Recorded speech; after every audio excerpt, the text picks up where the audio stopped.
ఉందా అలాగే ఇలాగా నేను చోట తీసుకెళ్తాము అక్కడే 50,000 ఉంటాయి కానీ నువ్వు బాగా నడవు అని అలాగే అన్నారు. నాకు కట్టి చూస్తే ఎందుకు చేతపోయిందో దేవుడు అప్పుడిస్తే అప్పుడే నాకు అమలాపురంలో కాలేజీ కాడ కోటాలు జరుగుతున్నాయి మా పరిస్థితులు. నేను ఆ కోటాలకి ఇస్తాను నడపసారి ఎలాగో నేను వెళ్ళాను. మా అక్కడ బెదర్ గారు అన్నారమ్మా నీకు పత్తిపళ్ళు ఇస్తారు ఎప్పటికైనా అని నువ్వు సిద్ధపడకమ్మా అన్నాము. దేవునికి సంవత్సరం అలాగనే వచ్చిన కాడి నుంచి అసలు మొత్తం కళ్ళు ఆడతలేదు లేకపోతున్నాం. అలాగే దేవుడికే సూత్రాలు చెప్పుకుంటున్నాను. మా ఆయన మీద నేను గుడ్లు గెరగ తిప్పిద్దాన్ని. అతని పనులు నాకు నచ్చి కాదు, అతని వాతావరణం నాకు నచ్చి కాదు. అయ్యో కొడుకు చేపడు నా భార్య పెద్ద పాడుతున్నాను అన్న మొక్క లేకుండా ఆయన శాతాలు క్రియలు చేస్తున్నాడు అని ఆయన్ని మాత్రం గద్దించిందాన్ని. నేనైతే అవన్నీ అయినా తప్పుడు మాట్లాడేది అనుకో ఎదవా ఓకే ఏటా పల్లెటో వచ్చేది ఇలాగని వేసి దాన్ని పడతాడేమో చంపేస్తాడేమో నా భయం ఉండేది కాదు.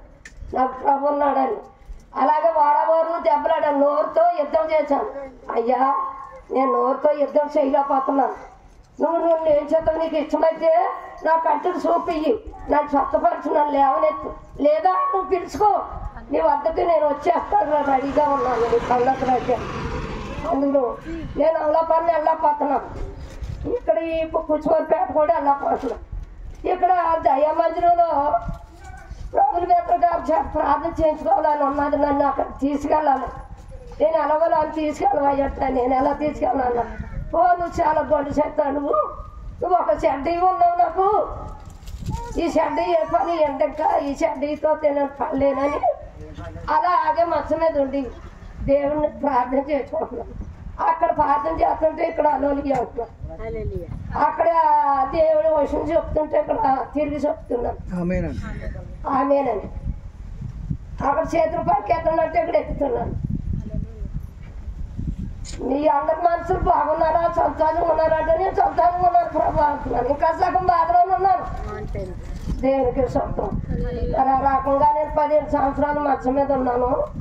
మరి దైవజనుడితో నేను ప్రార్థన చేయించుకోవాలని నాకు ఆశ కలిగింది. నేను బాధ్యత తీసుకొని పరిశుద్ధుల ఐకమత్యంలో పాల్గొన్నాను. ఆయన నా బిడ్డ కూడా ఆయన సేవే చేస్తున్నారు. నా బిడ్డ కూడా వెళ్ళినప్పుడు ఆయన సేవకుడైనా కానీ ఈ సేవకుడి దగ్గరికి వెళ్ళి చాలా తీసుకొని ఆయన మద్రాసు వెళ్ళిపోయారు. ఈయన చేత దీవించుకోబడి నాన్న నన్ను దీవించి పంపించాను. ఈయన చేతే ప్రార్థన చేయించుకొని ఈయన స్వత్వాలు పెట్టి నన్ను స్వత్వాలు పెట్టి ఆయన పరిశుద్ధుల ఐకమత్యంలో ఆయన సేవకుడు అయ్యారు. ఆయన ప్రార్థన కొరకు కూడా నేను ఆచరించలేదు. ఆయన ఎక్కడ ఉన్నా దేవుడు బిడ్డ. ఆయన ఎప్పటికైనా వస్తే సూత్రం రాకుండా సూత్రం అని ఆ కంపెనీలో రానివ్వరు. ఇచ్చేసాను దేవుడికి. బెదరు ఏమన్నా రమ్మా నీకు 3 కొడుకులు, ఓ కొడుకుని నాకు ఇచ్చేయి అన్నారు. సరే నేను దశమి భాగంగా బిడ్డని ఇచ్చేసడం జరిగింది. మా చిన్నప్పటి నుంచి అక్కడే ఉంటున్నాడు ఆ బిడ్డ. ఆ బిడ్డ కోసం నచ్చపడలేదు. తర్వాత నా కుమారుడు చిన్న కుమారుని ఇంత పిల్లలు తీసుకెళ్ళి అక్కడ పడికేసిద్దారు క్షేమాగా దోమ పిల్లల కింద. నేను బాధ్యత తీసుకుని 10 సంవత్సరాలు అయ్యింది. ఇంకా పైన అవ్వచ్చు కూడా నా గుడ్లు ఎక్కతో 10 సంవత్సరాలు అయ్యింది.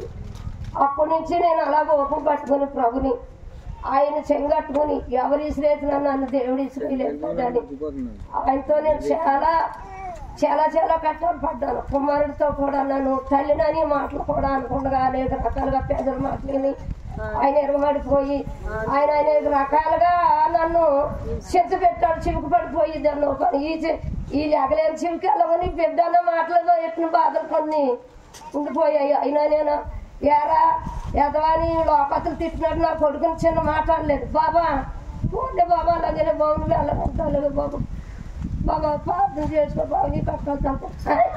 నువ్వు వెళ్ళావు మా చిన్నప్పుడు నువ్వు బాగుపడ్డావు మా చిన్నట్టావు చక్కలు తీరబడలేదు అంటున్నావు. మా అమ్మను కూడా వెళ్తావు అంటున్నావా అన్నాడు నా చిన్న కొడుకు. బాబా అలాగా అనుకున్నాను అంటున్నాంలే.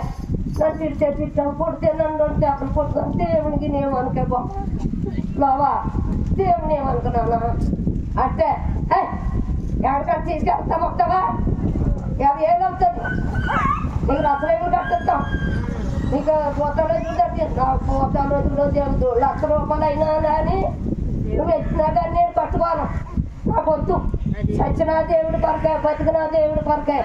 ఆయన ఒప్పుడు తీసుకెళ్తే అప్పుడు వెళ్ళిపోతాను సిద్ధంగా ఉన్నాను నేను. నాకు వద్దు, రక్తలేట్లు వద్దు, తాళ్ళు వద్దు, బొట్లు వద్దు, ఈ బుద్ధులు వద్దు, నాకేమొద్దు. ఈ పాడుగా నేను సరిపడటం చాలా చెక్కపడి ఉన్నాను అని నేను ఆ దేవుడు ఒక తీర్మానం చేసుకున్నానండి. అలాగే ఎవరో వచ్చేవారు కాదు, ఎప్పుడు ఆమె చెట్టు కట్టేసుకుంది